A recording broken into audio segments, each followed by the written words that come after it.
नमस्कार दोस्तों, हमारे और आपके इस चैनल में आपका स्वागत है। दोस्तों, आपने बिना नेत्र वाले स्वामी रामभद्राचार्य जी को जरूर देखा होगा, जो एक हिंदू धर्मगुरु, शिक्षक, संस्कृत के विद्वान, बहुभाषाविद, लेखक, पाठ्य टिप्पणीकार, दार्शनिक, संगीतकार, गायक एवं नाटककार हैं। रामभद्राचार्य भारत के 4 प्रमुख जगतगुरु में से एक हैं और उन्होंने लगभग 35 साल से इस उपाधि को धारण किया है। रामभद्राचार्य तुलसी पीठ के संस्थापक और प्रमुख हैं। तुलसी पीठ संत तुलसीदास के नाम पर चित्रकूट में एक धार्मिक और सामाजिक सेवा संस्थान है। इसके अलावा रामभद्राचार्य चित्रकूट में जगतगुरु रामभद्राचार्य विकलांग विश्वविद्यालय के संस्थापक और आजीवन चांसलर हैं। दोस्तों, आज हम उन्हीं की कहानी को इस वीडियो के माध्यम से देखेंगे, जिनके बारे में जानकर आप चौंक जाएंगे। तो चलिए शुरुआत करते हैं। दोस्तों, आपको जानकर हैरानी होगी कि स्वामी रामभद्राचार्य जी 2 महीने की उम्र से अंधे हैं। 17 साल की उम्र तक उनकी कोई औपचारिक शिक्षा नहीं हुई थी। उन्होंने सीखने या रचना करने के लिए कभी भी ब्रेल लिपि या किसी अन्य सहायता का उपयोग नहीं किया। रामभद्राचार्य 22 भाषाएं बोल सकते हैं। वे संस्कृत, हिंदी, अवधी, मैथिली और कई अन्य भाषाओं के लेखक हैं। उन्होंने 4 महाकाव्य कविताओं सहित 100 से अधिक पुस्तकों और 50 पत्रों को लिखा है। उन्हें संस्कृत व्याकरण, न्याय और वेदांत सहित विभिन्न क्षेत्रों में उनके ज्ञान के लिए स्वीकार किया जाता है। वे रामचरितमानस के एक महत्वपूर्ण संस्करण के संपादक हैं। वह रामायण और भागवत के लिए प्रसिद्ध कथाकार भी हैं। इनके कथा कार्यक्रम भारत और अन्य देशों के विभिन्न शहरों में नियमित रूप से आयोजित किए जाते हैं। शुभ टीवी, संस्कार टीवी और सनातन टीवी जैसे टेलीविजन चैनलों पर प्रसारित किए जाते हैं। स्वामी जगतगुरु रामभद्राचार्य जी का जन्म उत्तर प्रदेश के जौनपुर जिले के शंडी खुर्द गांव में हुआ था। उनका जन्म मकर संक्रांति के दिन 14 जनवरी 1950 को हुआ था।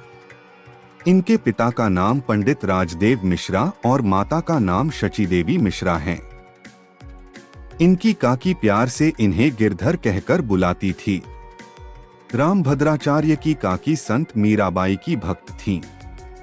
मीराबाई ने अपनी रचनाओं में भगवान कृष्ण को संबोधित करने के लिए गिरधर नाम का इस्तेमाल किया था।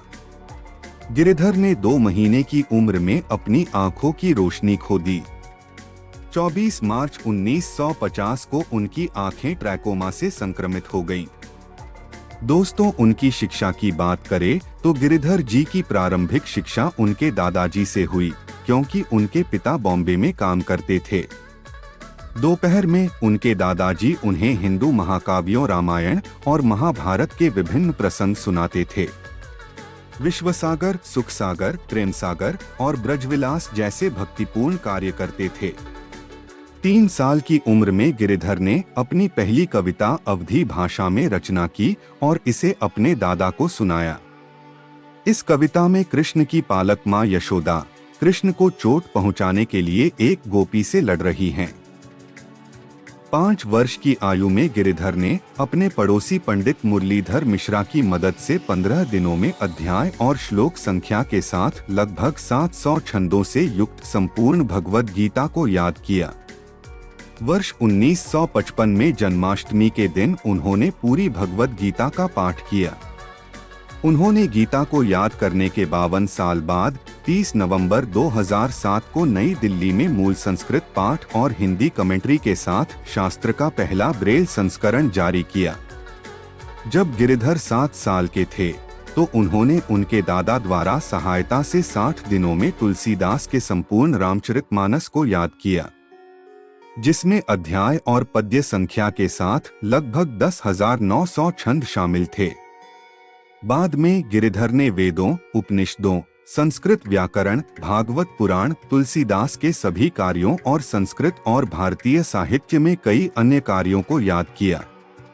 गिरिधर की 17 वर्ष की आयु तक कोई औपचारिक स्कूली शिक्षा नहीं थी, लेकिन उन्होंने सुनकर एक बच्चे के रूप में कई साहित्यिक काम सीखे थे। उनके परिवार की इच्छा थी कि वे एक कथावाचक बने, लेकिन गिरिधर अपनी पढ़ाई करना चाहते थे। उनके पिता ने वाराणसी में उनकी शिक्षा के लिए संभावनाओं की खोज की और उन्हें नेत्रहीन छात्रों के लिए एक विशेष स्कूल में भेजने की सोची। गिरिधर की मां ने उन्हें यह कहते हुए भेजने से मना कर दिया कि स्कूल में नेत्रहीन बच्चों के साथ अच्छा व्यवहार नहीं किया जाता है। 7 जुलाई 1967 को गिरिधर जौनपुर के निकटवर्ती सुजानगंज गांव में संस्कृत व्याकरण, हिंदी, अंग्रेजी, गणित, इतिहास और भूगोल का अध्ययन करने के लिए आदर्श गौरीशंकर संस्कृत महाविद्यालय में सम्मिलित हुए। 1971 में गिरिधर ने वाराणसी में संपूर्णानंद संस्कृत विश्वविद्यालय में व्याकरण में उच्च अध्ययन के लिए दाखिला लिया।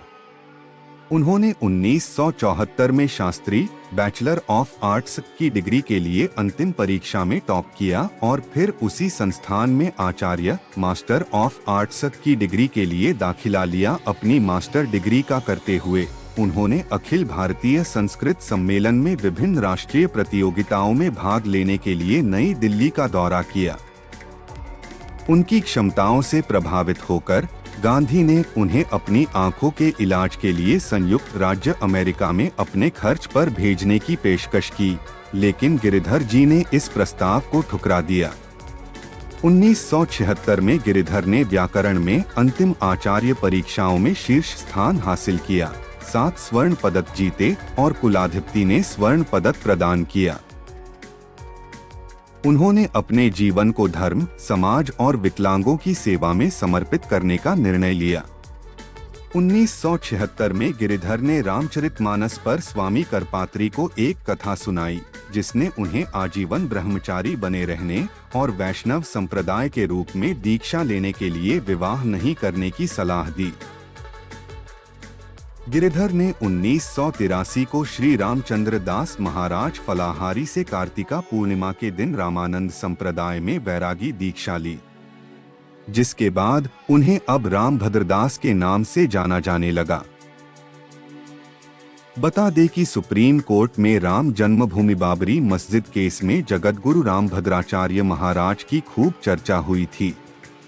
जगतगुरु रामभद्राचार्य महाराज श्री राम जन्मभूमि के पक्ष में वादी के तौर पर उपस्थित हुए और उन्होंने सरयू नदी के स्थान विशेष से दिशा और दूरी का बिल्कुल सटीक ब्यौरा देते हुए श्री राम जन्मभूमि की स्थिति बताई थी, जिसके बाद अदालत में जैमिनीय संहिता मंगाई गई।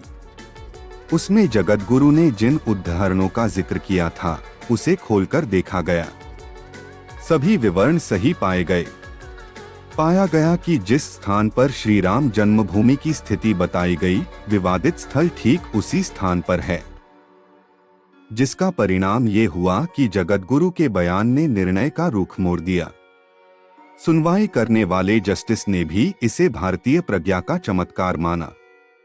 सभी हैरान थे कि जो व्यक्ति देख नहीं सकते, उन्हें कैसे वेदों और शास्त्रों के विशाल संसार से उद्धरण दे सकते हैं। कुछ लोगों ने इसे ईश्वरीय शक्ति बताया। जब गिरिधर जी 11 साल के थे तो उन्हें अपने परिवार के साथ शादी की बारात में शामिल होने से रोक दिया गया। उनके परिवार ने सोचा था कि उनकी उपस्थिति शादी के लिए एक बुरा शगुन होगी। इस घटना ने गिरधर पर एक मजबूत छाप छोड़ी। वह अपनी आत्मकथा की शुरुआत में कहते हैं, मैं वही व्यक्ति हूँ जिसे शादी की पार्टी में साथ जाने के लिए अशुभ माना जाता था। मैं वही व्यक्ति हूँ जो वर्तमान में सबसे बड़ी शादी पार्टियों या कल्याण समारोहों का उद्घाटन करता हूँ। यह सब क्या है? यह सब ईश्वर की कृपा के कारण है, जो एक तिनके को वज्र में और एक वज्र को तिनके में बदल देता है। 2015 में रामभद्राचार्य जी को भारत के दूसरे सर्वोच्च नागरिक सम्मान पद्म विभूषण से सम्मानित किया गया। दोस्तों, वीडियो अगर पसंद आई हो तो सब्सक्राइब, लाइक्स और शेयर करना ना भूले। वीडियो देखने के लिए आप लोगों का बहुत बहुत धन्यवाद।